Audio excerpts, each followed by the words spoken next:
Ooh, there it goes, Lindsay. It's telling us we're live again. Are we live? We're live, and we didn't miss a week.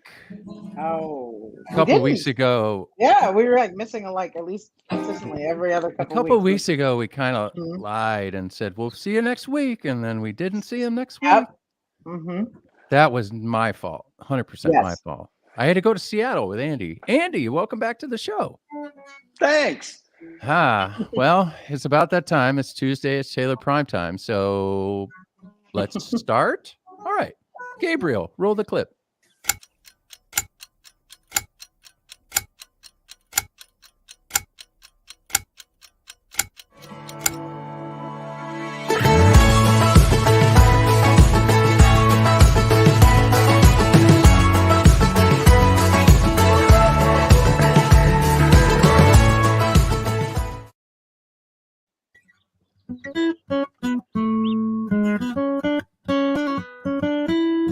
What time is it? What time is it?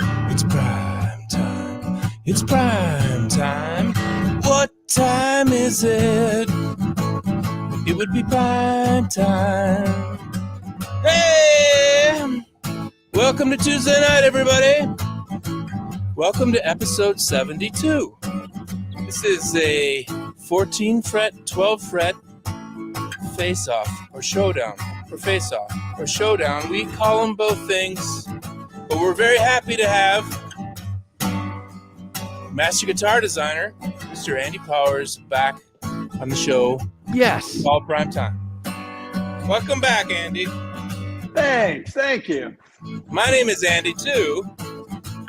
Lindsay Love is here. Hey, everybody. So is Mr. J. Mr. J. Parkin. Hatless J. We call Hatless J. It's 2 weeks in a row. I'm not wearing a hat. 2 weeks. 2 weeks in a row. Not wearing a hat. It's called the New Vibe. What did you call it, Andy Lund? You called it something. You're like I called it Hatless J. Hatless J. No, you called it something. We'll call it a vibe. It's Jay's new vibe. New vibe. Well, guys, we are on episode 72. When we started this thing, I never thought we would pass episode 10. We're at episode 72. Everybody in the feed, thank you for hanging out with us week in and week out. We didn't lie to you. We came back this week like we told you. We brought master designer Andy Powers here. It's always great to have you, Andy. Welcome back to the show.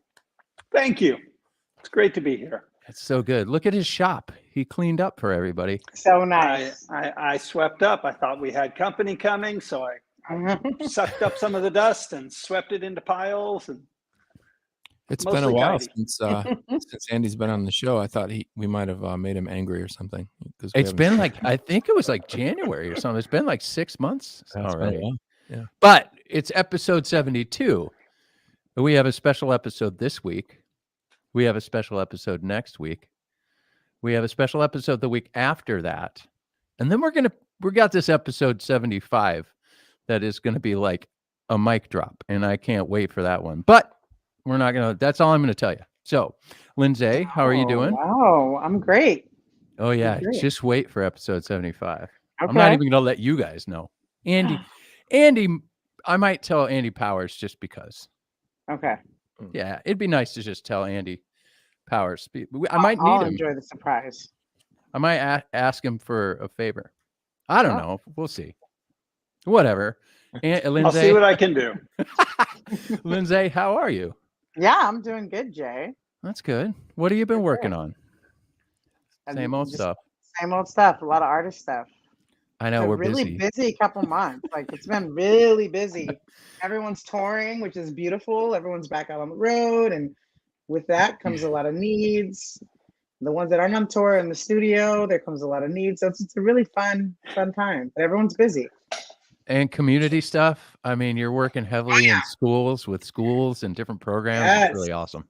Yes, I'm super excited about that. The schools that we're going to be working with this year with our guitar program. Really excited about that. That's so awesome. Andy Lund, how are you? Hi, I'm good, Jay. What's going on? You're good. Where are you? I'm in the Northwoods. Really? It's already summertime. Interesting. You're still All in the right. North Woods. Yep, still there. But I'm coming back to the West Coast When? for the NAM show. That's right. The NAM show. Yeah, remember that? Yeah, with the NAM show means NAM stuff. And with NAM stuff means new stuff. All right, that's all I got. Maybe Andy will give us maybe Andy Powers will give us a sneak peek. What if he's working on something like right below him, like he's building as we're doing the show? That'd be awesome. Yes. Anyway, we are doing Nice. a I gotta say, it's nice that the frame is like this big because there was a reason that I swept up. Just a little over there and a little over there. Just a It's little over there. farther that way. Which way? All of us are trying to, everybody watching are trying to go like this. That's so awesome. I have a question for you in a little bit that I'm excited to ask. It has to do with guitar design, so that's fun. So tonight we're doing a 14 fret versus 12 fret face off. We got some video clips we're going to show you guys. We did a face off last week. We're going to do a face off this week. It's going to be exciting. Last week we did 600 series with Mark Seal. This week there's always good discussion around 12 fret versus 14 fret. What's the science behind it? So we figured we'd bring the scientist, Andy Powers. We're excited about that. So welcome everybody. We're back. You guys know the deal. Let's keep the feed clean. Keep the nerd and guitar nerd.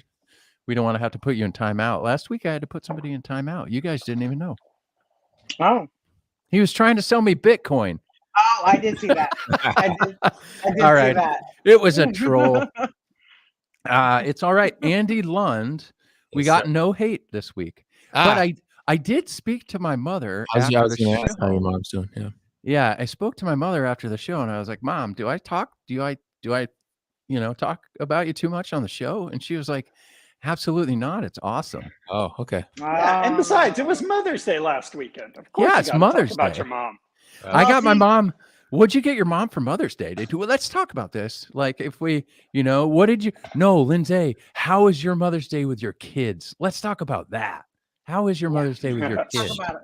You can talk about it all. Mother's Day was fun. My oldest daughter is 5 and she's starting, like obviously getting to the age where she understands special occasions. So she made me like a card and wanted to help her dad with making breakfast. And then she kept calling it Valentine's Day and I had to keep correcting her. It's Mother's Day. She's like, I just want to love you on this Valentine's Day, Mom. And I'm like, it's Mother's Day. But it was good. It was a really good day. You had a good Sunday and your kids made you stuff. That's got to be cool. Andy, what did you and your kids do for your wife? Well, we went surfing. No, it was windy as all get out. Actually, we went hiking by a beach that oh, that's awesome. It was a stretch that we hadn't hiked before. So we took my mom and my dad and Maren and the kids up and went hiking a bit. But our kids are in this age where they love making things. They love making presents, which is great. I mean, I love it. And I tried to explain, like, one of the gifts that you might consider giving your mom is like, let her sleep in just a little, like just a little. And sure enough, 5:30 in the morning, pop up the stairs. Mom, look what I made for you. That's so nice, So Lindsay, great. did you get to sleep in? Did you Did I get to sleep in? Yeah. No, because it's Sunday, so I go to church in the morning. So no, don't get to that's sleep. right. Yeah. You got to get to work right away. I got to get to work right away, so I don't get to sleep in. But I got to take a nap afterwards, and that's important. I normally don't get naps. That's good. So that was good. Yeah. That's good. Well, celebrate all the moms out there, past, present. We all throw that. That's a good day. I like Mother's Day. Yeah, it's a I great like day. I got my mom a day. blanket, so it's like I gave her a big hug. That's what I sent her. A nice little "I love you, Mom" blanket. Oh, right. That's a good idea. That's beautiful. That's beautiful. Yeah, it's like a hug, a distant hug. I think it's purple. It might be purple. Not her favorite color, but close enough. Right, Mom? There you go. Did I do all right? All right. Let's move on. Trivia. So we have an Evans question tonight. It is going to be, the prize is going to be a strap a little folding stand, portable stand Those are cool. scenario, a tuner, some cleaner, some rags, nice little gift pack, and a pick tin. So I'm excited about that. So stick around for some Evan's question at the end. No hate, like I said. What are you listening to? Let's do a little what are you listening to? Because Andy Powers is on, and it's always inspiring when we talk music with Andy Powers. Lund, All do right. you have a song or not? I do have a song. Yes. Haha, I put him on the spot. Yeah, I forgot there for a second, Jay. Where in your mind did you go? Did you dance in the sound? Or were you driving around? What are you listening to? What did you listen to? Nice one. Beautiful. That was a good one. Andy Powers, what have you been listening to lately? I got stuck on one of those kicks where you play one thing and it makes you think of something else halfway through the record. And so yesterday there was a little more traffic driving to and from the shop. Started with Linda Ronstadt and her Heart Like a Wheel record. Awesome record. It's great, classic. I love the cover she does of Little Feat's Willin'. I don't have the liner notes, so I don't know who was playing electric guitar on that. I'm pretty sure the steel guitar part was Sneaky Pete because it sounds just like him, but killer B-bender solo on it. It's awesome. It's probably But that Waddy. made me- Waddy Watchell. Might be. Probably, right? He was in there. Yeah, he might be right. I don't know. That'd be a good trivia question. I'd love to know the answer. Made me think of the trio record that she did with Emmylou Harris and Dolly Parton. Awesome record, amazing harmony vocals, amazing band. But then it made me think of other trio female voice bands. So it made me think with I'm With Her. Awesome, great musicians, all of them. Cool songs, cool sounds, really great band. It also made me think of the Waylon Jennings, another amazing band, amazing harmony vocals, just so fun to listen to. So that's kind of what I got absorbed into today. Wonderful. Nice. Yeah. Lindsay, love, what have you been listening to? Oh, a little bit of everything.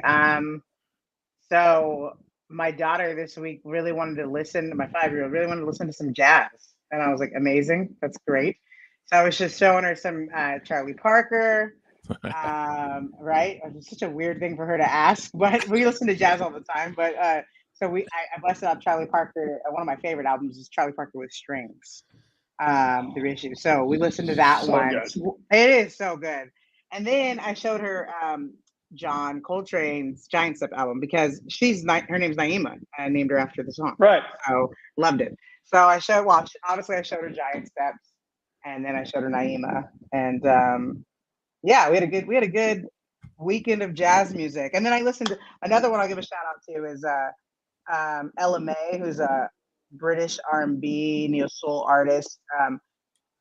Cam Griffin is one of the guitarists that I work with, and he was a producer on a couple of her songs and her album. Just like she hasn't dropped an album. I think it's her sophomore album, and it's been about 3 years since she's came out with a project. So it just dropped. Yeah. It's a beautiful project, and I listened to some of his stuff where the Taylor was on, and it sounded amazing. So yeah, it was a good week of music. Good weekend of music. You gotta play her McCoy Tyner's Nights of Ballads and Blues.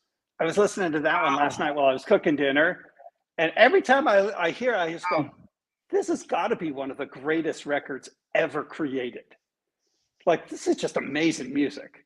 Yes. So, I mean, even the kids are like, that's like high on the playlist. Okay, that's a good reminder to bring some McCoy Tyner up. Yeah. Yeah. It starts with the first track on there is Satin Doll, Duke Ellington. Just killer. Just amazing. Love so it. good. Yeah. What did your Uh, daughter, what did your daughter say when she was listening to Giant Steps? Like, what was the look on her face when? Well, she's also like a dancer and she's very theatrical. So it started off with her going like, she like did like a little stink face, and then she just started doing this, and then she like, we have a piano in our house, so she went over to the piano and just started like, oh yeah, oh yeah, like she just that was her reaction. Wow. She started so to pretend she could play with it, but obviously she was not. Yeah, that's But any I note don't she have a played prodigy would have worked on that song pretty much. That's exactly right. That's exactly right. that's funny. Yeah. That's funny. You know what's fun? That's fun about being a parent is being able to bring your musical influences into your children's lives. That's great. Absolutely. I love that.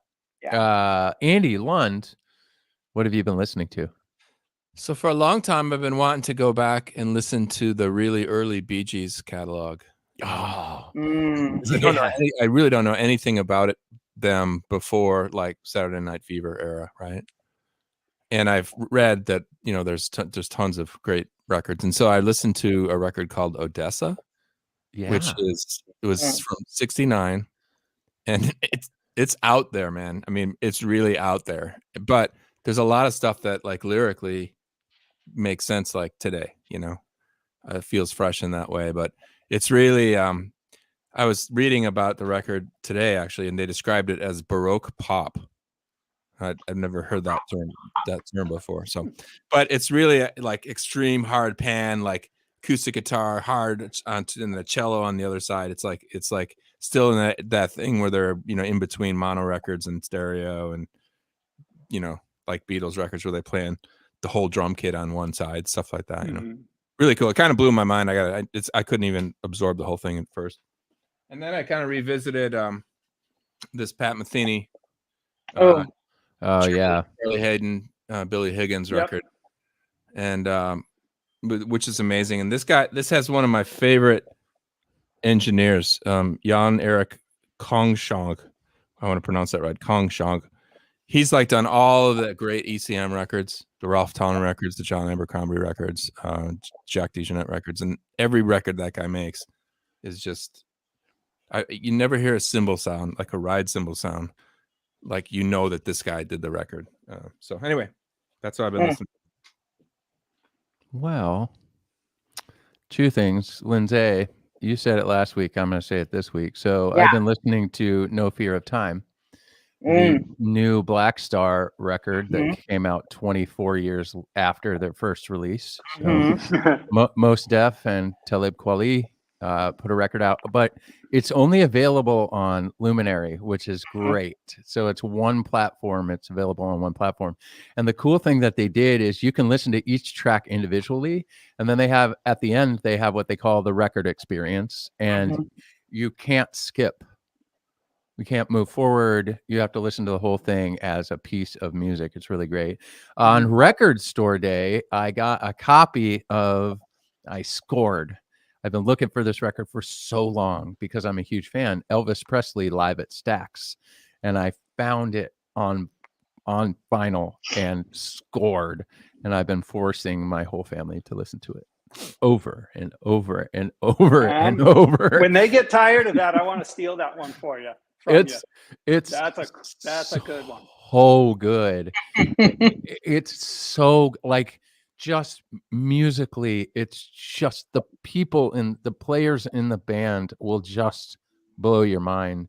The live mix, I'm a fan of live records. I'm not gonna lie, but when the mix is right, and when you have engineers who are riding faders and they're just a part of this mix. Whoo! Anyway, I've been listening to those two records over and over and over again all week. Pretty exciting. I love when you hear a tune, maybe it comes up on like a Spotify feed or something like that, and it's so good it catches your attention, and then you hear the song end and you hear applause. You go, "Oh, that was live! That's amazing!" Like, how'd you do that? Yes. It's like one of the best sensations. So I hear you. I love it. All right, let's move on. Let's get to the show. Let's do this. All right, we got a little bit of time, Andy Powers time. We're going to soak up all this knowledge. Okay, we're going to soak up a 64th of the knowledge in his right finger. But you get me. Thank you. We got this, okay? Yeah. I'm super excited. But before that, you guys all know what the heck Andy does. So I'm not going to ask that question. A couple of episodes ago, Andy, I changed our useless question format to useful questions. So I've got 4 useful questions for the audience that I'm going to ask you, and then we'll go right into this face-off. All right? Okay. Question number 1, alive or dead, who is an artist that you wish or you would love to collaborate with? I could easily name a bunch of musicians that I'd want to tag along with, but I'm not sure that I'd have much to offer. So some of the people on that list. I mean, if I could have played with Oscar Peterson. Oh God. Just saying. Wow. But again, like I would Yeah. like to just get to tag along with some folks like that. Wes Montgomery would be high on that list. Mhm. Yeah, those are the 2 that come to mind at the moment. Wow. It would just have been amazing just to go, wow. Like, can I Next just year watch at what you NAMM. do? Yeah. Yeah. If you can figure out how to do that, I'd be The really hologram. impressed. The Tupac hologram people, we'll bring them back. That was awesome. Right. All right. These 2 questions are pretty similar, but a little different. All right. What is the best piece of advice another musician ever gave you that you can think of at the moment? I was told once that there's no such thing as a wrong chord. There's just different levels of dissonance. Jazz. No, it was modernist composer guy. Irritated the heck out of me for years that he said that. And then I come to find out, actually, you're kind of right. I think Jacob Collier said that too, and in one of his little his concert TED talks that he does, he mentioned something like that, and I was like, Yeah. "They're technically right." Yeah. Compositionally, yes, but Technically, if yeah. you're playing a song and you play the wrong chord, that's Yeah. different, right? That's different. Well, That's it was closely followed by the same guy saying, well, the right note at the wrong time is still the wrong note. So make sure you get the rhythm right. Fair. That's good advice. That's good. Yeah. All right. Here's Good another one. advice. What is the best piece of advice another guitar maker ever gave you? Mm. Coming from Bill Collings. Put on a dusk mask, you idiot. He was right. So I've become a devoted dust mask wearer. Put on a dust mask, you idiot. That's great. I mean, that would have been Bill's direct quote, or as near as I would be willing to say. Sure. I get you. That was the PG version. Yep. However, I mean, he is from Texas, right? He was Bill Collings. Yeah. The state of Texas was not big enough for Bill Collings. Right. Mm. Hot rods and guitars. I absolutely love it. All right. Miss him, dude. Miss him a lot. Yeah. You know, this is where we're trying to just get ourselves a little bit closer to Andy's brain, right? So what is the first thing you think about when you start designing a new guitar?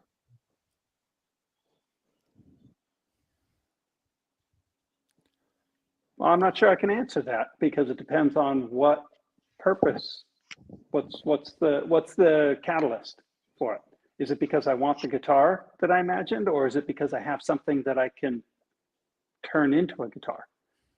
Sometimes you make a guitar, I'll picture the whole thing and go, I know exactly what it is I want to make. Let me go find some materials and I'm going to start making that thing. And other times I'll have a piece of material and go, oh, this is really neat. What can I make from this? This piece of wood looks like it should be a guitar. What can I make from it? It's actually how I got really into building ukuleles. Started building ukuleles because I could get a piece of wood that was small and go, that's a little piece of wood. I'll build ukes. That's cool. Well, that's a good answer.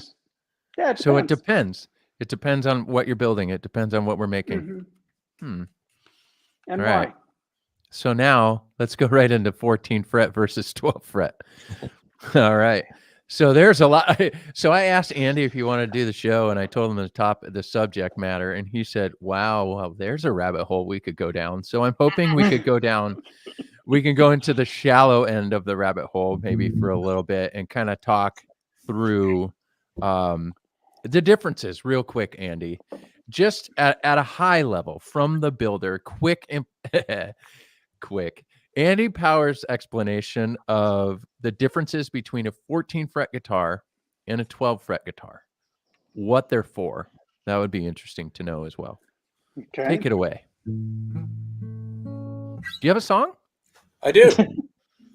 You want to play it before we play the videos, or do you want to play it Wow. now? Definitely. You want to play it now? Okay, he's playing a song.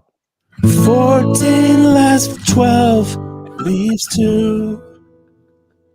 Which one is best for you? How many frets should you get? How many frets should you get? We're going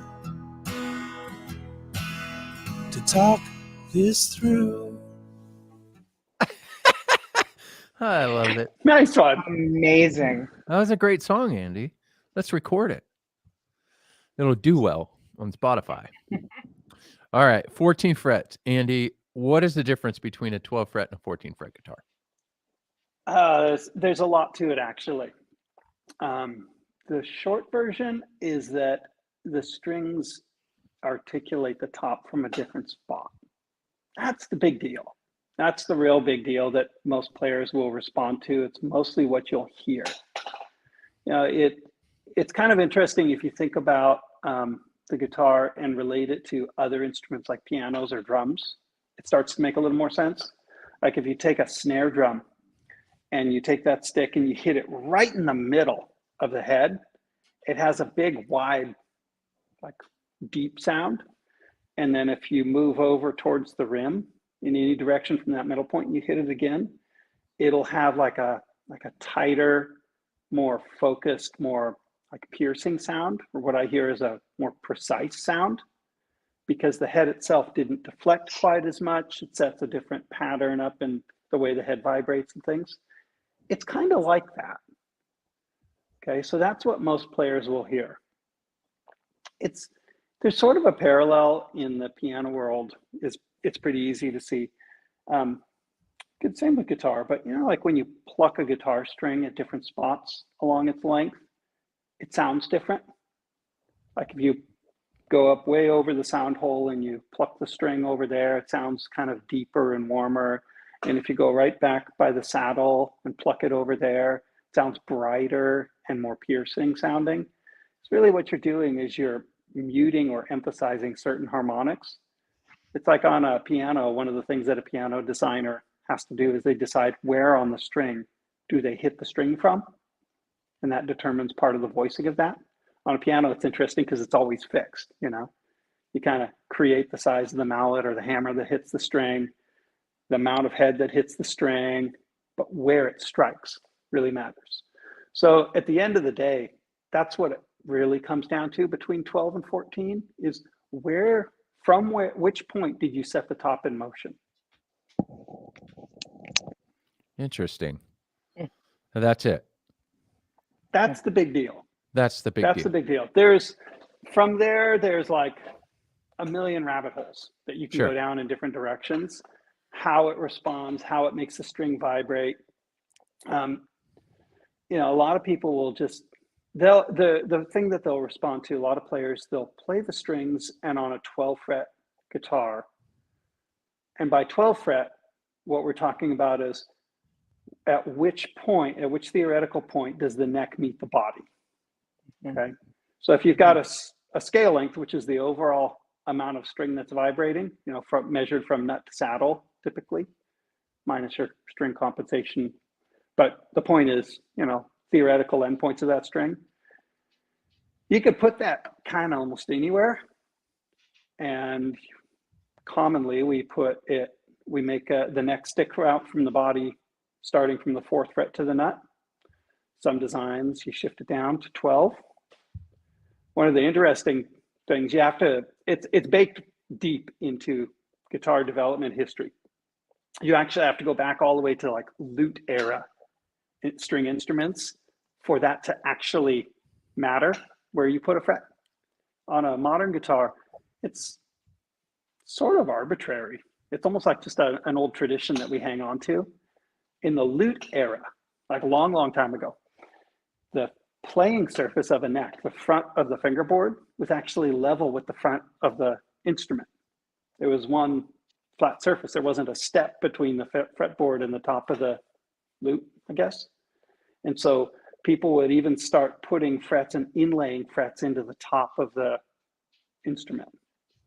And so it was really convenient to have the neck meet the body at one of those spots. And so we sort of adopted the 12th fret being the halfway point of the scale length. Half the string is on the neck, half the string is over the body. We kind of adopted that in the guitar world. And then later on, banjo players started influencing that, and we wanted longer necks, more frets clear of the body so you could get up and play the high notes easier. That's sort of where it came from originally. But as we hear it now, you'll hear a 12 fret design, and the whole bridge and string length is shifted so that the bridge is very, very much in the middle of the lower bout of the guitar body. Right. It's like hitting that drum in the center of its head. And so you get a fairly warm spot, warm sound, and it tends to be the most flexible spot of the guitar top. Did you tweak our Taylor's 12 fret designs when you got here? Actually, this is a honest question. I don't really know. We made 12 frets before you got here, right? Yes, we were just starting to play with it a little bit.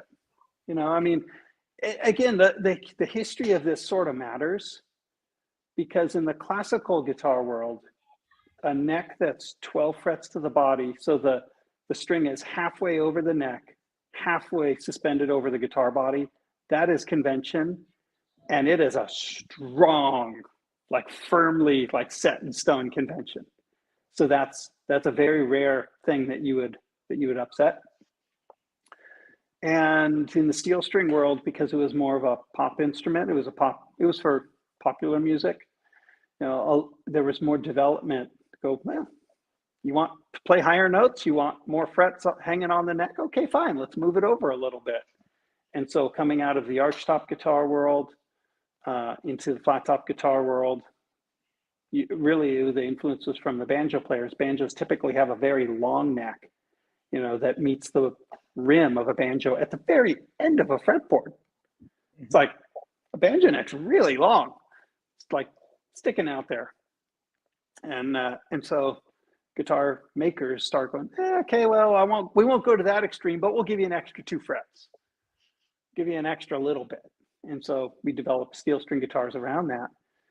And probably in the last 20 or so years, there's been more player interest in reviving some of the older thoughts that went into guitars, going, you know, if we revisited that idea, there might be something interesting here. And so a number of us have played with different ways that we could work with that, you know, especially with 12 fret design. So yeah, it's been an interesting source of development. That's incredible. I didn't know that. Learn something new every day. So there's a bunch of questions coming in on the feed. So I think what we should do is we'll go right into these clips. And Andy, the way we've been doing these showdowns or face-offs is we'll play a clip. We're just comparing 2 guitars. We have an 812 CE 14 fret and an 812 CE 12 fret. Oh, that's a cool comparison. Yeah. So what we'll do is we'll play the strumming pattern, and then Daniel plays the same strumming pattern on both guitars. But we'll play the 14 fret first. We'll come back. We'll talk about it for a little bit. You will. I'm sure we'll all have questions. And then we'll play the 12 fret version, and we'll talk about that. And then after that, we have a clip where it's both of them finger style, right as a playthrough back to back. So we'll get going with this one. Will ducks walk tonight? No, we got Andy Powers on here. We could walk the ducks later, but I thought it was so. Andy, I'll tell you. Okay, we'll walk the ducks real quick before we do this. So, this platform added vibey music bed, like background music. So when you're not on the show and you can't tell us what a 14 fret, 12 fret is, I'll just read it right from the website or some information from Jim Curlin, and we'll just go into that. But I add this music to the background. It's pretty vibey. Anyway, the song is called "Feeding the Ducks." All right, there we go. We did it. We did it. We did it. We did it. Gabe, if you want to roll the clip, we'll start this. Andy, you don't have another song, right? No. No, he did a song. Okay, I don't want to cut you off. Thank you. I like it when you like come with like 35 songs. It's fun. It makes this show exciting. All right. So there's the clips. All right, Gabe, if you would play the 14 fret clip, strumming clip for us real quick, and then we'll 812 CE 14 fret. We'll talk about it when we're done, and then we'll play the other one when we're after that. So if you roll the clip, please.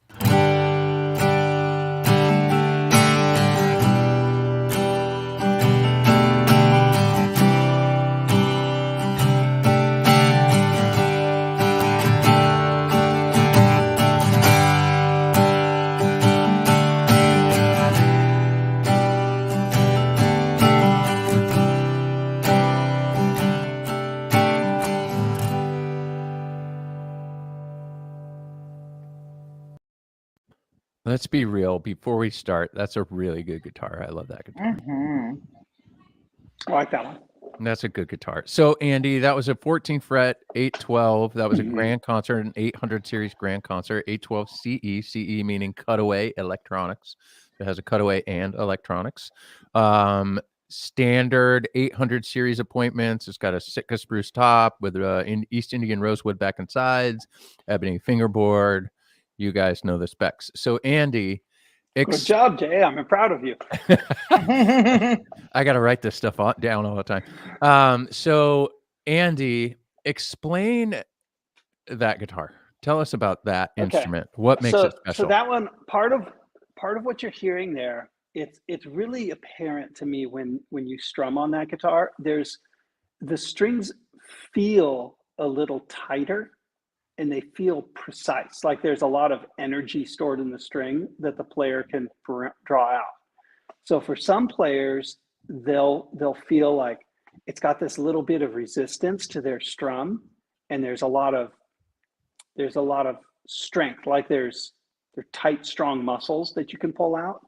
And that coupled with the small body dimensions, relatively speaking, allows for a very clear, articulate kind of sound. So if you're strumming chords, like if you're recording, you're strumming chords to front of Rock Band, there's so much clarity and precision in that sound that it stays very focused. See, when we have Andy on, he tells us exactly what we hear. That's fantastic. Lindsay, how do you feel about that guitar? I love it. That was the one. My favorite. Yeah, that was the one. That was the one. When Lindsay joined the marketing team, we had her on camera and I handed her that guitar. Well, not probably that specific serial number, but an 812 CE, 14 fret, and you just like started gushing over it. Why? Yeah. Well, I mean, for me, it starts at just the comfort, how it feels in my hand, like down to this, everything from the body size down to the satin neck. I love satin necks; they just feel good. And the width of the body, the armrest, and then the tone of it is just beautiful. You don't really compromise on, even though it's a smaller guitar width-wise, depth-wise, it's not. You don't really compromise on tone. Like the low mids are really there. You hear that traditional like scoop. You hear that traditional scoop mid area that we know from Rosewood. But then you get that top end clarity. So it's like perfect for fingerstyle and strumming. So it's like a really nice, well-rounded sound. I loved it. It checks all the boxes. It does check all the boxes. Andy Lund, how do you feel about that instrument? I love 14 fret GCs in general. Mhm. I think the scale length is really important into like the reason I like it so much, and that scale length just has a little bit less tension on it. Yeah. So, very comfortable to play. You can play it longer. It doesn't chew up your fingers as much, and it's that I think that it's really that body size is really one that people can gravitate to and pick up and feel comfortable with right away. You know, there's certain directions. If you're used to a certain size guitar, there are certain changes in body sizes that you might go to that might just feel not in your wheelhouse. Just not feel like it's an extension of your body. But that Yeah. that one feels like it's you know, it's just part of it's your third arm or whatever it is. It's just sits right on your lap and feels like it like an old friend, you know, comfy. It does. It's a super comfortable does. guitar. Yeah, I love it. All right, let's play the next clip, Gabe. Let's play the 12 fret version. So it is the 812 CE Grand Concert, 812 CE 12 fret version.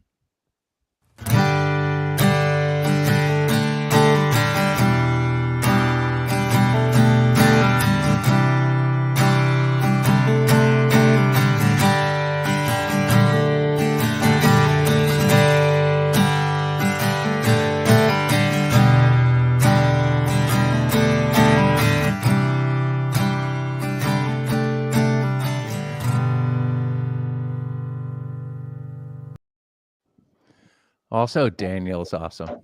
Mhm. Every time he does demos like Consistent. that, he's so into it. It's so good. We're gonna have Daniel on the show. We Daniel's should. That'd be good. he's That'd so be good. great. Yeah, I mean, we he's should. off. I think he's playing here on Friday with Carla Morrison. Oh yeah. At Yeah. Humphreys. Yeah. Like Mhm. he just got off tour with like Coldplay. Like, yeah. Anyway, okay, Andy, what in the heck did we hear there? So what you hear there is classic 12 fret steel string guitar Yeah. geometry. So what's happened is that you've taken that length of string and you move the whole thing back a little bit. So the bridge, one end of the string is right in the middle of the lower bout. So it's a more flexible portion of the top. It makes for a slightly warmer sound. It's almost like a looser sound. Now there's sort of a conundrum because that's one aspect of it. Another aspect is where the player, when they're in their natural sitting position or natural playing position, where do they strum the strings? Because if you go back and look close, you'll notice that the articulation hand, while it might be the same position relative to the sound hole, relative to the body, it's no longer the same relative to the string. So it's as if the strumming hand or your articulation hand moved up the length of string a little more, which makes it a little warmer sounding. But that coupled with where you're putting the bridge will make for a slightly looser, like more easygoing mid-range. It doesn't have quite the clear focus that the 14 fret guitar has. And what you gain is maybe a little more touch sensitivity and a little warmer low mid-range presence. Interesting. Mhm. Oh, we have somebody in the feed over here. Bill says every time I click the Taylor live stream, it's people not playing guitar. That is true. This is a talk show. We do play guitar from time to time. We are showing some clips, but welcome to the show, Bill. Thanks for hanging out. All right. Andy Lund, how do you feel about that guitar, the 812 CE 12 fret? I heard just a little bit more bottom end on Yeah. that guitar, I think. Yeah. The top end sounded pretty similar to the 14 fret on that particular comparison, and through StreamYard and all that stuff, it sounded, I didn't hear that much of a difference. I liked Andy Power's description of I'm not sure what the right word is, but like a less harsh is the wrong word, but a mellower mid-range. I never thought about it that way. And so I guess that it's still part of that scoop, but it's just not as present the mid-range frequencies are not as present when you move that bridge more in the middle of the guitar. And I think I agree with that. It's a good way to say it. Yeah, I agree with that too. Lindsay, have you spent a lot of time with a 12 fret 812? I haven't. Just when demos are happening. So I would totally agree with both Andys. I also noticed, and it could have just been because of where he moved his hand, and because there was a break. Maybe I'm just recalling it differently, but I felt there was more oomph or power in the 12 fret, but I could just a little more oomph out of it. But it could just because sort of it can come across that way, almost like the 12th fret has like a little more swagger. Yeah. On the low end aspect, where it's got a little more like it kicks its elbows out or something. You know, it's got a little more little man syndrome, a little more something. Little man, yeah, something like that. A little swagger. Like that. It's like, I'm coming. Push the door open. That's great. Well, we got some folks over here that feel they missed a sound demo, so we actually have one coming for you. So we're going to do this real quick. This next clip that we're going to hear is a playthrough, the 812 CE 14 fret and the 812 CE 12 fret back to back finger style. So let's listen. Gabe, hook us up.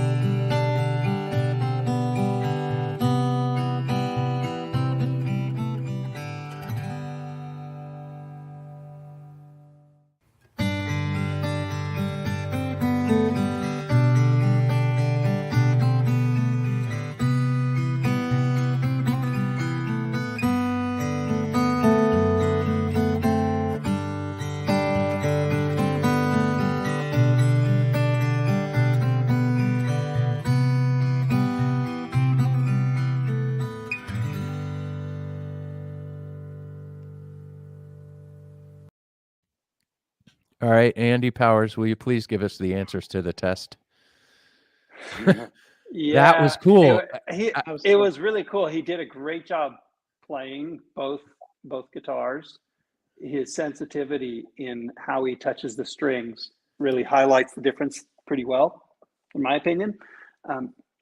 With the first one, you'll hear a bit more focus, and what I describe is like a stronger sound in the string.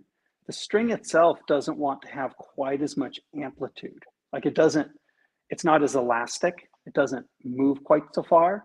And so it retains this focus and clarity and like it retains a very strong sound. And when a player is either strumming or playing it finger style, it'll have a very delicate, articulate kind of response. When he's playing on the 12 fret version, you can hear the looseness of that portion of the top, and you'll hear the looseness of the string come out as a warmer low end, heavier low end response out of that same guitar body shape. Interesting. I'm seeing some interesting questions come in too. Rockwell. Speaking of Rockwell, you got to join the show. I'll get you after the show. We're going to figure out a time to get Rockwell Jacobs on the show because he's amazing. Does he use acrylic nails? Actually, Daniel, I don't believe Daniel does. I think they're actually not that long. And I don't believe that was mostly on his thumb, at least. That was mostly the pad of his thumb. Yeah, I believe you could hear it roll off the string. Yeah. Look. Yep. So I would say not a hard no, but a maybe not. he uses both. You can hear like a little bit of the bite from the nail, but then you hear the roundness from his thumb for sure. Yeah, he's a great player. He's a good player. So Lindsay, how do you feel about that playthrough? What if you were to choose one of those guitars? Which one would you choose? I'm not asking Andy Powers that question because he's going to say they're both great. Yeah. Based off of that demo, the 12 fret.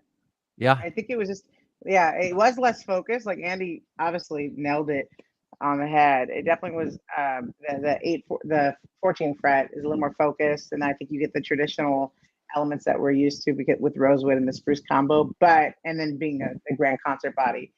But that warmer sound, the oomph from having that bridge closer, and just where I think it was really well balanced, and like the softer scoop on the mid, it just was really balanced. So based off of that demo, I would definitely go 12 fret. Andy Lund, what's your choice? I would go for the 14 fret. I liked, you know what? All right, let me clarify this, because I liked the sound, and I have three things to say. It's interesting, the last two showdown face-offs we've done, the finger style thing has really been much more easier to hear the differences than the strumming. Yes. Yeah. Like in the maple guitars last week, the same thing happened, remember? And I could hear tonight, I heard a much more pronounced difference in the two models when he played it fingerstyle. And I don't know why. That's not always the case. But anyway, I like the sound of the 12 fret, but I prefer the body size and the feel of a 14 fret guitar. That's so I have a conundrum there, because I think I'd be just happy. I don't have a GC yet, and I really would like to get one. You got to get both. Yeah. We solved that one. Andy Powers, I just sold 2 guitars. Yeah. You just got to get both. I'm sorry. I'm just trying to keep my job over here. Every once in a while, we got to sell They're different guitars. flavors, man. You gotta have really 2. different things. It's like I want to say they're both amazing, because they are, but to me they're not the same guitar. So I realize I'm speaking out of turn here. I apologize. They don't fit the same player necessarily. Daniel's a great player. He, and a great musician is going to instinctively pick up on the nuances of how an instrument wants to be played. But the reality is, some players, they'll pick up a 14 fret version, like Andy Lund, and go, yeah, this feels like home to me. Mm-hmm. This is absolutely the right thing. And some players will, especially if that's not the response they have with the 14 fret version, it's very likely that they'll pick up the 12 fret version and find that one to be like a glove fit. Mm-hmm. Because the way the strings even move, once you've put them in motion, even that's different. Like when we talk about setups, even on those guitars, you might measure the strings at a resting state as being the same distance, say, from the tops of the frets. Okay, well, arguably the action or the setup is the same, but the way that the string actually moves is different between the two of them. And so with a more flexible top, one end of the string is actually moving a lot more in the case of the 12 fret version, because the string is essentially originating from a more flexible surface. It's got more overall motion. And so it has a little more amplitude. For some players, that is the perfect thing. Yeah. And other players, it's just not. And so this is a really interesting comparison. It feels like a rabbit hole, because there isn't a right or wrong answer. Say this one's better or this one's better. It depends on the person who picked it up. That's actually the reason we make both of them. Mm-hmm. Is at one point we sort of tried to say, well, which one's the better? Let's make that one, and only build tools to make the one that more people like, or to make the one that's right. And at the end of the day, we go, you got to kind of make them both, because this one fits some players really well, and this other one fits other players really well. Interesting. Hey, are the string gauges the same? Yeah, and as we set them up right now, yeah, they are. Mm-hmm. Mm-hmm. You know, one thing I've never thought about is that I think that on the 12 fret guitar, I love it in first position. Interesting. Right. And it doesn't feel like as home to me as much when I'm playing up around 7. That's 9. Yep. I've never thought about that interesting. before. Right. Makes perfect sense. And I'm the opposite. I actually and maybe it's just the way I play, is to Andy's point, everybody's different. But on 12 fret guitars, I actually enjoy playing higher up. It feels easier. I think because of the scale length and where the bridge is, it just feels easier. And then on 14 frets, and then when I'm playing like open or like the G chords and the D chords, like in first position, that feels a little tighter. And I think that's because of the break angle of the nut and the slot head. Right. So it feels a little tighter in that first position for me. This is just me. But on the 14th fret, it feels the first 5 frets feels very easy. It feels very electric like. That's just me though. This is why we make them both. Yeah, Yeah, why we make them both. I love that you said that, because really it's not like, I mean, even though like all, you know, 712 and an 812 are different guitars because of tone widths and appointments, like a 12 fret is really a different beast than a 14. Like it's a really different tool. Like you have to make both. Yeah, I mean, when you change the geometry of an instrument that radically, I mean, it's one line on a specification page, you know. So it's actually really easy to change if you're writing out the specs. It's just a couple of different words, right? And all of a sudden it's different. But from a guitar maker's point of view, where the strings actually fall over that thing is so radically different. They become very different kinds of instruments. Like you mentioned, the break angle of the string as it makes over the nut. You think about a 14 frets or a solid peg head version of that, where the capstan, the post of the tuner, is maybe, you know, maybe the string hits the post a 1/4 inch or 5 millimeters in front of the face of the headstock. Well, that makes an angle that's kind of parallel to the overall headstock angle. Now, if you look at the angle that the string makes on a slotted headstock, not only is it not the same angle for each string, it's far more radical because the string bends all the way to the middle point, like middle of the thickness of the peg head. Right. Right? Because the post is in the center of the peg head thickness, not in front of it. Well, that alone makes a whole big difference in the perceived tightness of the low positions of the neck. Like there's all kinds of little subtleties like that to a guitar maker add up into a significantly different type of construction. Question, nerdy rabbit hole number 1 coming up here. So you said perceived tension, and this is a question that I've heard different people answer in different ways. Some people say that the break angle on a slotted peg head creates more tension on the strings than a non-slotted peg head. Is that true, or is that it depends. It depends. It creates more vector force over the nut. Okay. Vector force? Sorry.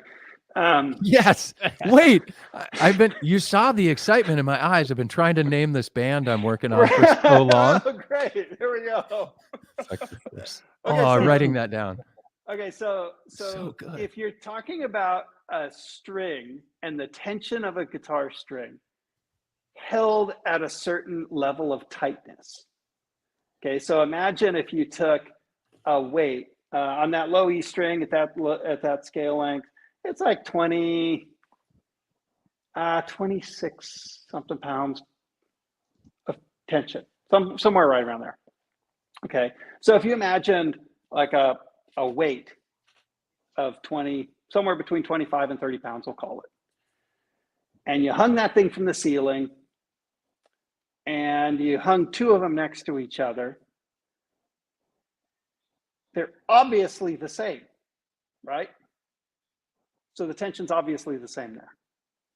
But what happens is that we're not looking at direct string tension in that direction. You're looking at how much sideways force is required to press the string to the fretboard, and how much bending stiffness does that piece of wire, I won't even call it a string, it's not functioning like a string, it's a piece of steel wire that's been wrapped with another wire.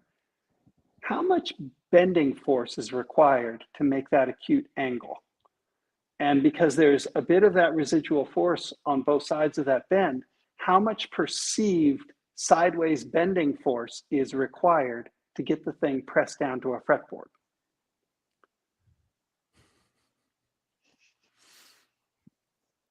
Does that make sense? So it's not really that the tension, it's sort of a misunderstanding. It's like the tension isn't different. It takes the same amount of tension to tighten this thing up to pitch. Right. But the amount of perceived tension that it takes to play on the thing is a little different, because you're looking at a piece of wire that is not acting like a string. It's acting more like a miniature metal rod. There's a little bit of stiffness in the end of that string as it makes those bends. So it's not really perceived. It is. It is perceived. You can feel it. But if you try to measure it, it's really tricky. And so most of the time, the way that people would try to quantify it is they're going to look at, they'll take a tension measurement, like hanging weights off the ends of the strings, suspended from the ceiling, and go, they're the same. But what you actually feel when you press the strings down is a little bit different, because that's a sideways bending force.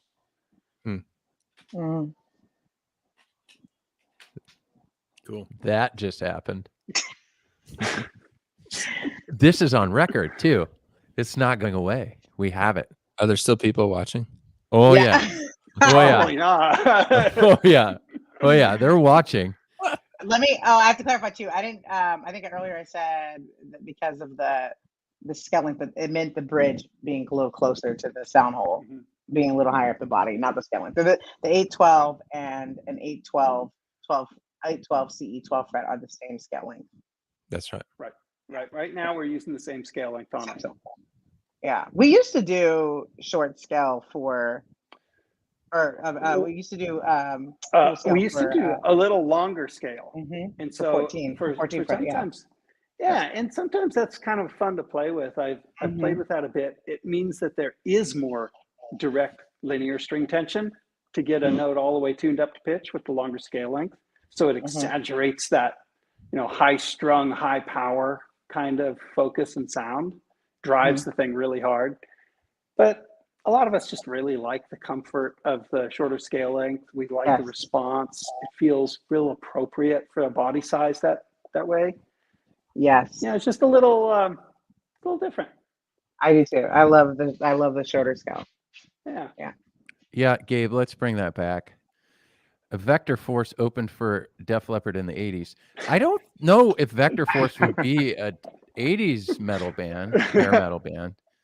Like there was a band, remember, in the early 2000s that kind of hit pretty big called Dragon Force. So like Dragon Force and Vector Force could go on tour together. This would be awesome. Right. That's great. It's kind of funny. I mean, when you actually think about the forces put onto a guitar. Yeah. Like here's a little known fact. If you look really close at our nylon string bridge and you look at the saddle, it's not actually cut like perpendicular to the face of the guitar. It's actually at an ever so slight backwards leaning angle. Because what happens is as the string exits from the tie block on that nylon string bridge, you end up, I could use probably my fingers to demonstrate it. If this is the tie block and this is the string, there's an angle between it, right? If the saddle is perfectly perpendicular to the string, there's a little bit of forward lean that wants to happen and a little bit of energy loss. So what we do instead is if this is the break angle between the saddle and the tie block, and this is the string, we actually install the saddle. Let's see if I can get it on the camera. Well, just about like that. It's kind of leaning into it because your downward vector force gets it harvests just a little extra energy out of that string. Yeah. And that's why we had Andy Powers on the show.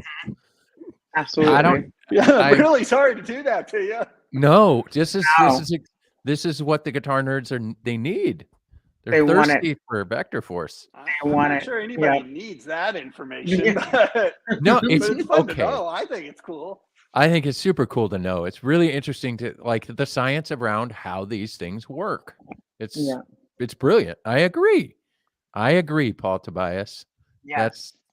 I couldn't have said it any better with emojis. Okay, let's go through some feed questions real quick and then move this show along. That was All right. great. It was really interesting to have Andy actually walk us through the 14 fret and the 12 fret guitars. That was fantastic. So let's take some questions from the feed. Gabe, I'll let you throw them on the screen and we'll see what we can do here. Andy, are we going to see a guitar made of all urban ash? Ooh, question mark. Oh, that's a good question. At some point, maybe. There's by all urban ash, I assume that you're asking top, back, and sides. I've done some other studies with it as a neck wood, and it works pretty good, but I really love spruce braces on the inside of guitars, and there's other components that I love the traditional materials. So I wouldn't say all, as in like capital A all, but yeah, I've built some guitars with ash tops that were really fun to play. So at some point in the future, I would expect to do some things like that. He said top, back, and sides. Yep. All right, Gabe, hit me with another question. I noticed 300 series guitars advertised as all mahogany. Why the move away from Tasmanian blackwood? Really, it was difficult to get. That was the genesis of it was, well, we like the wood, we like the way it works, and it became a little difficult to get, and so we started using more mahogany because we really like the way that material is harvested. We like the source, we like the supply, and who doesn't love an all mahogany guitar? At some point, though, Blackwood hasn't gone away forever, because a little known fact is that for some time now, we've been sourcing all of our Blackwood as urban material. And so it's not coming from Australia or Tasmania or different places. It's actually coming from right here in California, because here in California, a lot of those Blackwood trees, especially in the northern part of the state, they grow very well and were planted quite commonly as a city tree. And so we've been using urban sourced Blackwood for quite some time. And, sometimes at the scale that we want to build guitars at, if a supply like that ebbs and flows with seasons, well, we have to adapt to that. Interesting. Next question, Gabe. Will there be any more coffee and guitars? Gabe threw that up there. Sure, for I his own love personal I gain. love coffee.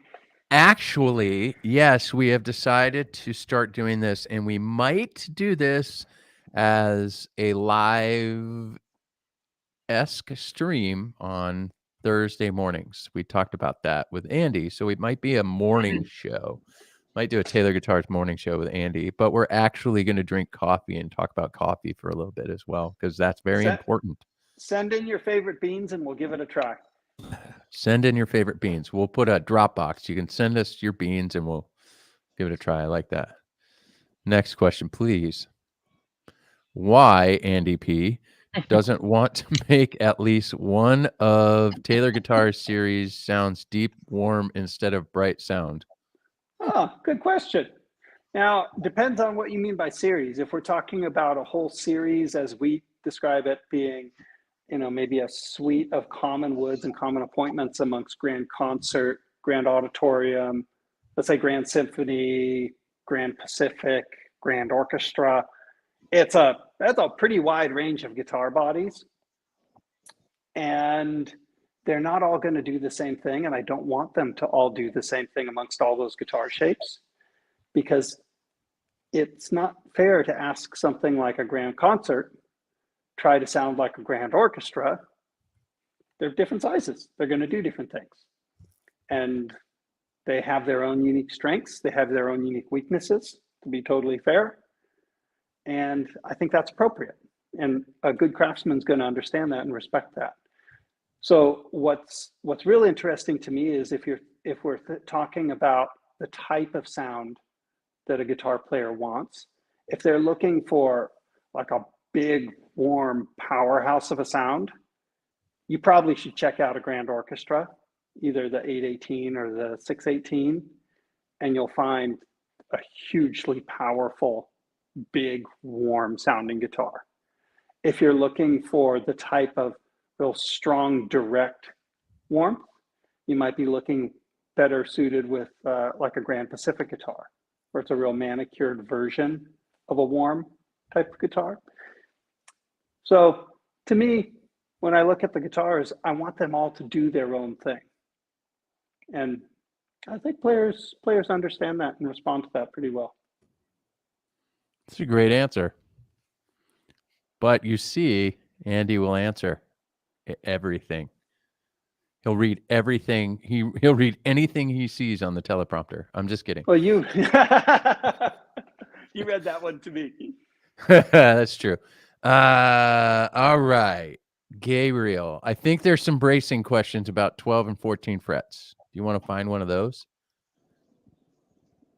Oh, that's not fair. That's the one thing I was kind of hoping that you wouldn't ask about with those, because it's true that it's not totally a fair comparison because the guitars are braced a little different.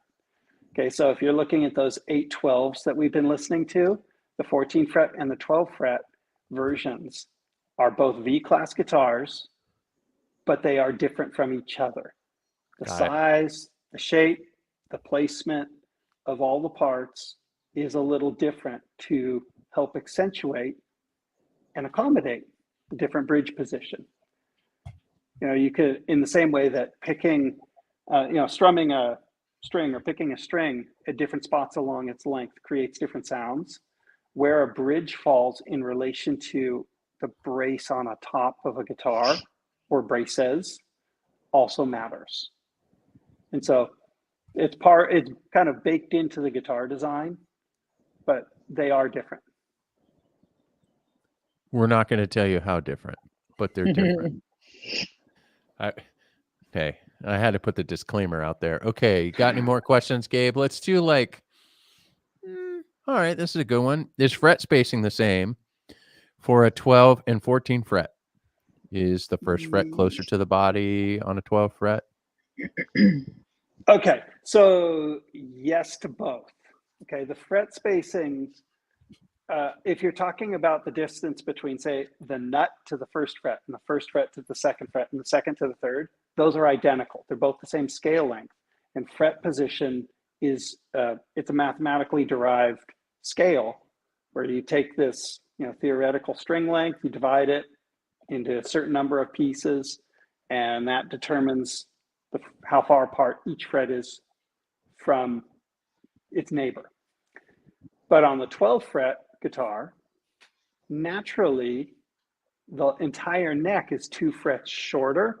So you would take that same length of string, that's the same scale length, and move the thing physically closer to the body of the guitar. And so if the question is the first fret closer to the body on a 12 fret? Yes, it is. It's closer by 2 full fret positions. But Kind of makes for an interesting feel, actually. Did you say that a 12 fret and 14 fret, the first 3 frets are exactly the same, the distance? So if you were to take a measurement from the nut to the first fret, that's the same on a 14 fret and a 12 fret. If you took the distance or measured the distance between the first and the second fret on both necks, it's going to be the same distance. So if you're measuring frets next to each other, or the relative position of frets, those are identical between the two guitars. But if you're talking about the distance between how physically far away a fret is from the body of the guitar, that's obviously different. Oh, I see. You see? Okay, so what about the distance between the nut and fret number 4 on the 2 different guitars? Well, of course, it's the same. So they're all the same. Yeah, they're all the same. That first comment had an etc. added. So the distance between nut and fret number 1, same between both guitars. The distance between fret number 1 and 2, same on both guitars.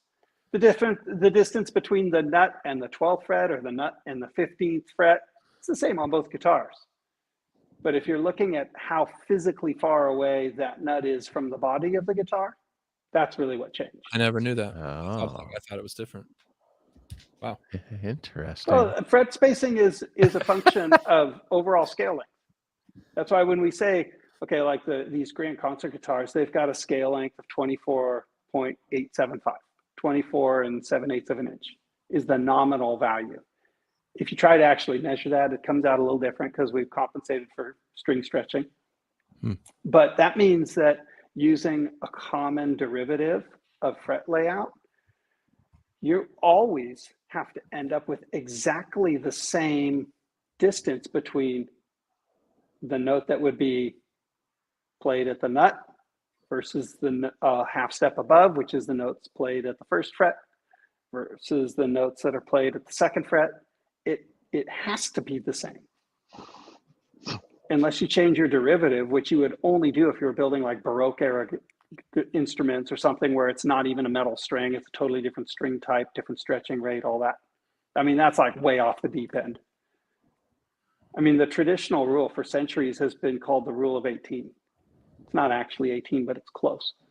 And so you take this scale length, you divide it by this derivative, and you get a certain number that determines, you know, the distance between fret or the nut and fret number 1. And then you take the remainder of that, you divide it by the derivative, and that determines the distance between fret number 1 and fret number 2, and so on. This is awesome. We could keep going down this rabbit hole. We're going to ask a couple of other questions, though. This is right. great. These are such nerdy questions. I love it. Look at the vibe over here. All right, Gabe, what do we got? Ooh, that's a great question. I was hoping you would put that one up. What would you say is your best or favorite accidental discovery? Oh man, I don't know.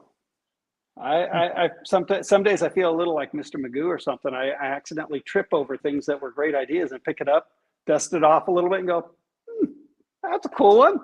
Put it on the shelf for later. In some ways, the V-class idea was an accidental sort of discovery that worked out pretty well. I like the way that one worked out. I've been real fortunate in that way. I don't know that I could say best or favorite, but I've been fortunate to stumble over some things that are kind of fun to think about. Yeah, V-class was pretty accidental, huh? Yeah, in some ways. Hey, you know what? We did a acoustic session with a punk rock band today called the Bouncing Souls, and I explained V-class to them for the first time. And Super cool. It was this moment of, that's why. That is why. And they kind of went through that, like, that's why. We never really got it, right? A lot of bands don't really get into the minutia of the nerdy science, right? How the instrument's built. However, they're guitar nerds in their own right, and they just figured this out. And I put a flame top in one of the guitar player hands, and he was like, "This is the coolest sounding, playing, weird instrument I've ever played in my life. I absolutely love it." And then the other guitar was an super fun. 8022 E. Right. And it was the same reaction. And then I explained V-class, and they were excited. All right, Gabe, let's do 2 more questions, and then we'll go into Lindsay's question and wrap up the show. I love the feed right now. They're just going off. They are going off. This is so good.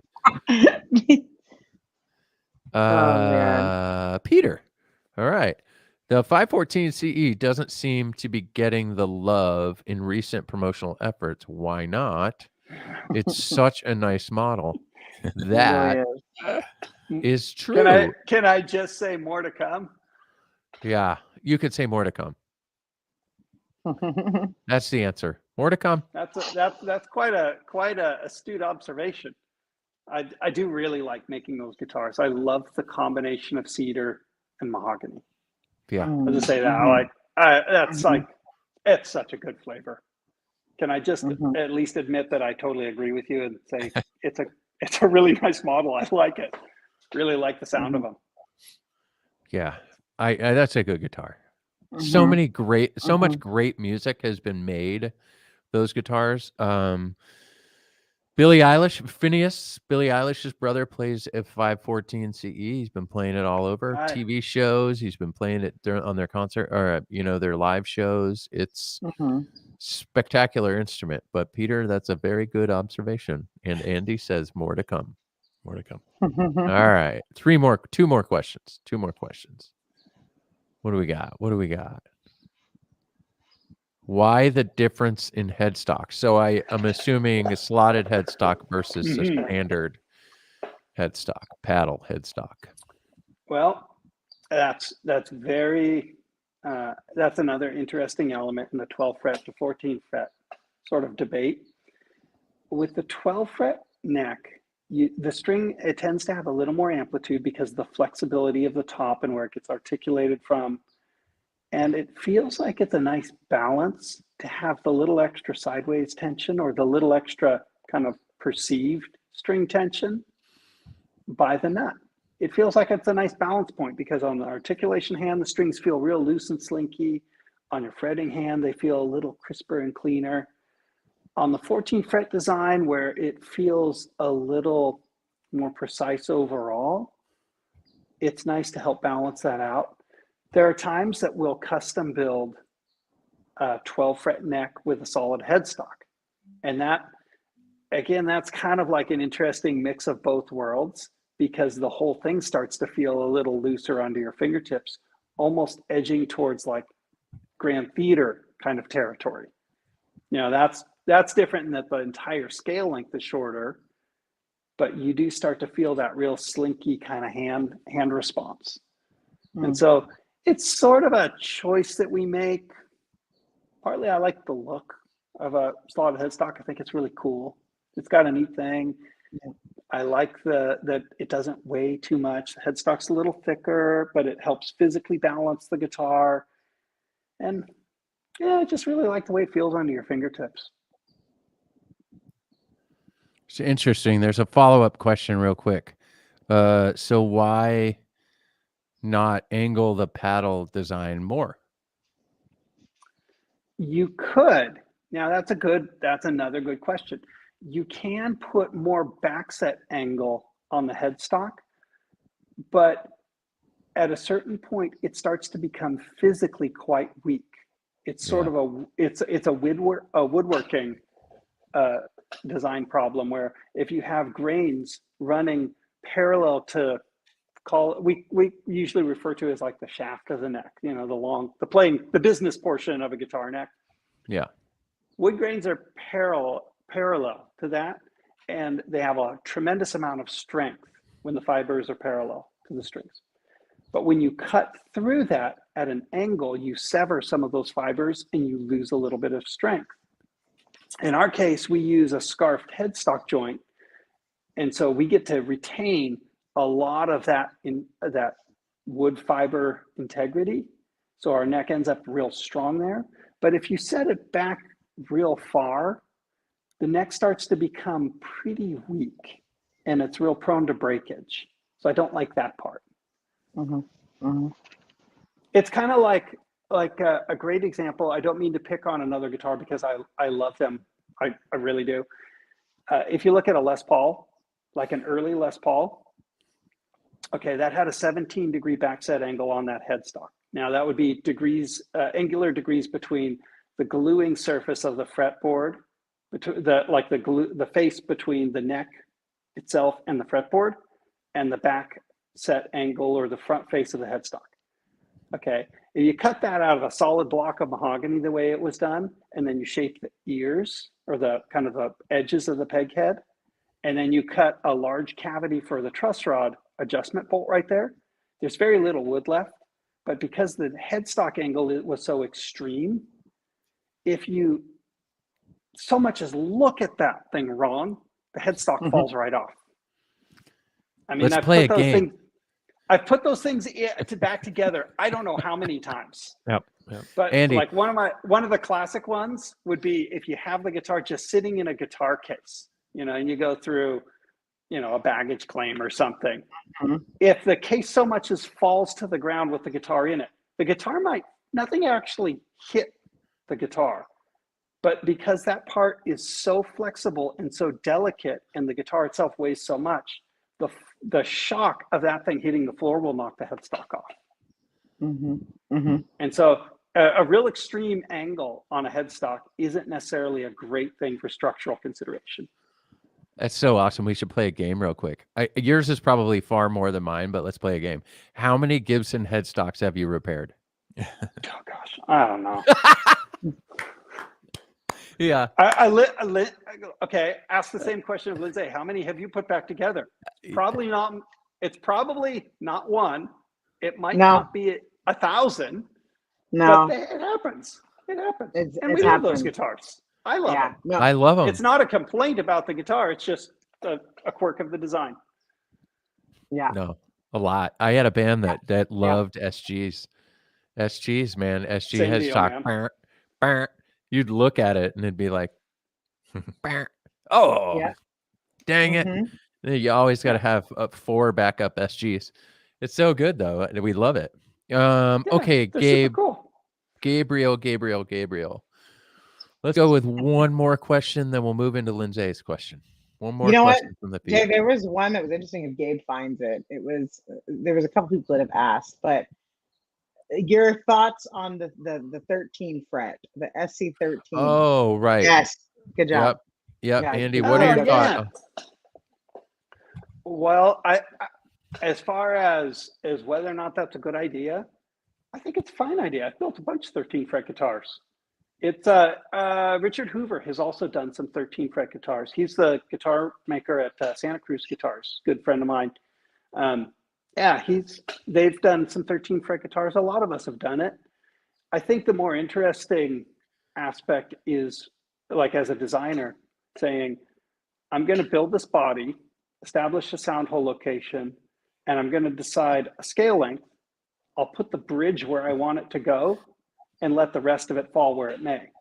Because really in the modern days, especially on like an archtop guitar, really a modern flat top guitar or something like that, we don't actually have to join the neck to the body at a specific fret.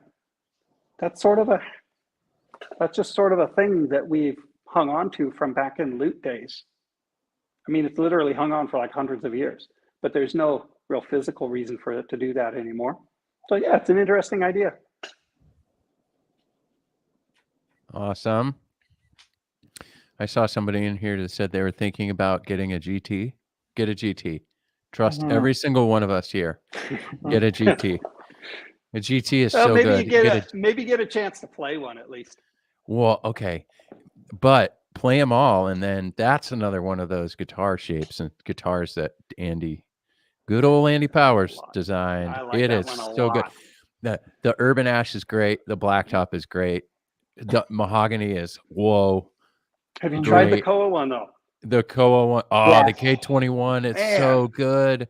And the Koa 811. is really cool. And the 811, I've had multiple artists, multiple professional gigging, huge, big artists say these words. That guitar has songs in it. Like you just open it up and it's musical and it's beautiful and it's awesome. And Z's over here asking for a custom Cocobolo GT, Andy, and oh boy. All right, let's move this show along. Thanks, everybody. Sorry if we didn't answer all your questions, but it is time for Lindsay's question, which means we have a song by Andy Lund. Lindsay has a question on every show. You never know what she wants to know. You might get stumped. Some people do. She's just trying to get to know you. Nice one. It's lovely. I was like trying to look up different questions because I was out of juice today for some reason. Let's see. Lindsay's question. That was a Let- good one, Andy. I That like was it. a good one, Andy. Good job. It was so peaceful, like a lullaby. Okay, Andy Powers. If you had a time machine, would you travel back in time or would you go to the future? That's a Back to the Future vibe. If I ever heard one. Hey, they're coming. Hmm. They're bringing the DeLorean back. So if you went back, would you drive or fly a DeLorean? I actually knew a guy who drove one of those. Yeah, that's a good question. I would probably go back just to see what some of my favorite things look like before my experience of them. Like there's an author there's an Okay. author named Charles Holder who wrote a series of books. He was kind of a British adventure outdoorsman, and he ended up in Southern California, into our region right here in the late 1800s, early 1900s. And I've read through some of his books, and the descriptions of what fishing was like and what his experience of what the landscape was like in this area more than a century ago was amazing. I would have loved, knowing how much it's changed since I was a little kid, I would love to go back a long ways and see what it looked like then. Yeah. I haven't thought about that. So, yeah, I don't know that I've thought about that either. A hoverboard would be cool, though. No. Yeah. The future would be kind of cool. Yes. Flux capacitors are hard to get because of supply chain issues. That is true. Yes. Yes. That is true. That's great. Yeah. That was great. That was great. That was great. All right. You know what time it is, Andy Lund? I would go back. This is a good one. Yeah. I would go back and bet on the Derby winner, 80-1. Did anyone win? 99-1, I think it was. No, it was a lot, man. All right.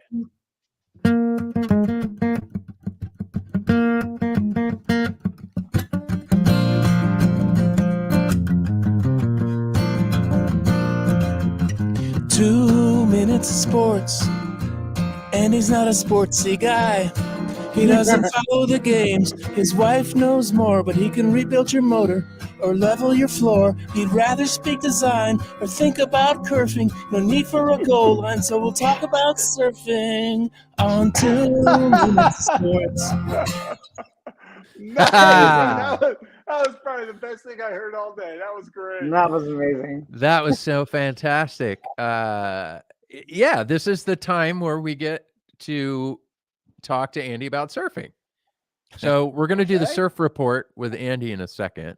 But someone asked me over here, someone said, "Hey, Andy P, can you throw us a riff?"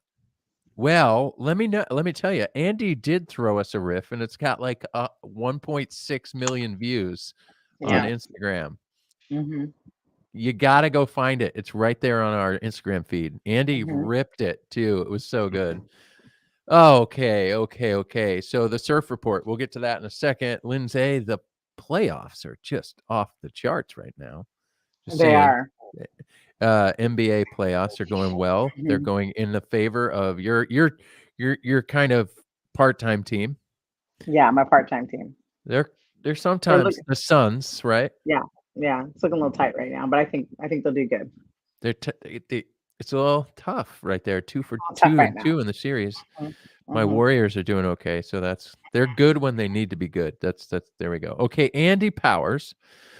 The surf report. How is the surf right now in California for all these folks in the feed who are going to come out here and surf in San Diego soon on their vacation? Well, if we're talking about San Diego, it's been really windy, strong pressure gradient that set up a unseasonably hard onshore wind. So the last couple of days hasn't been super great. It cleaned up a little this morning, but it looks like victory at sea out there this afternoon. It is windy as all get out. Friday, on the other hand, was quite fun. Combo swell, mostly out of the south, and pretty clean conditions. Friday evening had a good window. It was nice. See, So that's what I got. Right now, it's been windy. Nice. It's spring. That's the way it goes. Definitely There we slow go. in the water, just real windy from the wrong direction. darn it. Mm. Well, Yeah. I hope the weather gets better for the surf. That's true. It will. Next couple days will clean up. Adam over here said, I would love to see Andy P rip some rockabilly on a Gretsch. I think be we could fun. make that happen. I mean, we'll figure it out. I might still have one of those. I think I've got that's like maybe a 60 or 61. I don't know where I put it, but I haven't pulled that out of the case in a long time. But yeah, maybe so. I playing think we rockabilly could do music. that. I think it would be fun to just randomly grab guitars. We'll make a whole new series of Throw Us a Riff with Andy, and we'll just totally randomly grab guitars, kind of make sure they're in tune to the best of our ability. But Andy can work around in tuneness. You know what I mean? We can All right. we can work around that. I like this idea, Adam. You have a really good idea. All right. Let's go to, or maybe, the new Andy P show. From curving to surfing. There with you Andy go. Power. Man, There you go. the last man standing. Puns. Guitar maker puns are fantastic. Okay, let's go into Evan's question. Let's do this. Is it ideal time of year for surfing? Oh, that is an Evan's question. That's not the Evan's question. But this is Evan's question. Is there an Okay. ideal time of year for surfing? Being the type of person that likes to go surfing all the time, I say yes. The ideal time of year to go surfing is now. But here in Southern California, depends on what part of Southern California you're facing, because in the wintertime, we'll get swell created by storms more in the northern part of the globe, and that'll make bigger, more powerful surf. And we all love that. And with the more southerly facing beaches, especially in the areas farther north of us, closer to Malibu, Orange County, in the summer, you'll get storms closer to the New Zealand, Tahitian, Polynesian kind of area, what we call Southern Hemisphere. That'll make a swell that comes out of the southern part of the globe hit Southern California. So kind of depends on the spot. Summertime really is a great place to be in Southern California. It's a great time of year, great place to be. Great place and time to be a surfer. There we go. When will the factory tours resume in San Diego? Good question, but Good I would be question. I hope as soon as we possibly can. right now, as far as the marketing team, we have it slated for probably, honestly, into 23 to bring it back to like a normal thing. So 2023, maybe in the beginning of the year, but just we have slowly started to open up the idea of bringing some private tours in from time to time, but the public tours aren't going to happen yet. But just know that Sure miss them. we miss them. I would say I miss giving them. So they're a fun time, and the factory's changed so much in the last 2 years that it's interesting to kind of it keeps you fresh. It keeps you on your toes. Yeah. Right. Okay, let's go to Evan's question. As you understand, this is trivia. So Evan's question, Evan Smith writes questions for us because he won like 55 times or something like that because he read every single piece of Jim Curlin's writing and every book and every publication, every wood and steel. So he gets it. So the rules of trivia or Evan's Q are Paul Tobias, Gabriel O'Brien, and Evan Smith can't answer the question. Well, Evan asked the question. So here's how this works. If you win, if you know the answer to the question, please type it in the feed as fast as you can, and Gabriel O'Brien will throw it on the screen. First person, if you win, send us an email at primetime@taylorguitars.com, and we will send a prize out for you. All right. I know, Paul. I know you're sad. You can't answer the question, Paul. It's fine. You've only been a Taylor dealer for like 47 years. So. You know everything as well. All right. So here is the question for tonight. Gabe, are you ready? Throw it up, please. Throw it up. 14 fret steel string guitar comes with 20 frets on the entire guitar. How many frets does a 12 fret steel string guitar have? Wow. What? Wow. If You you're didn't in- even get to play your song. Play your song. If you're a nerd, you may have heard. If you're a nerd, you may have heard. Maybe you already know. If you're not, it's okay. But it's a segment on the show. Can you answer Evan's Q? Can you answer Evan's Q? No. Can you answer Evan's Q? That was awesome. That was so opposite of last week where it took 45 minutes for them to answer. However, the best answer, sorry, vector force. That's the best answer. All right, guys. Thank you so much. Thank you, Andy Powers. We truly enjoy Hey. having you on the show, man. Thanks for having me. It's really fun Always fun. to sit here and kind of absorb your knowledge with our pseudo sponge brains. It's really fun to have you on. Andy Lund, it's always great to see you. Lindsay Love, so fantastic. Next week, we are going to have an awesome show. Come back. We have a Taylor artist that's going to join us and hang out with us for a little bit. So we will see you next week. Everybody, appreciate you. Thank you. We're grateful for you. See you next Tuesday. Thanks, Andy, again. Andy Lund, take it away. What was it? What was it? It was prime time. It was prime time. What the heck was that? Yeah, it was prime time. A snare drum struck in the middle. It's wide open and loud. The point where a string is struck has everything to do with sound. Yeah, the bridge on a 12 fret, it sits in a warmer place on the top. 14 frets will have a bolder mid-range. We make both, you'll never need to stop playing. Vector, force, and perception. Yeah, guitars have all the soul. Tie, blacks, ash, and amplitude. Those were deep, nerdy rabbit holes. Thanks for watching Prime Time. Woo! Good night, everybody. Thanks for watching. Thank you, Andy Powers. We'll see you next week.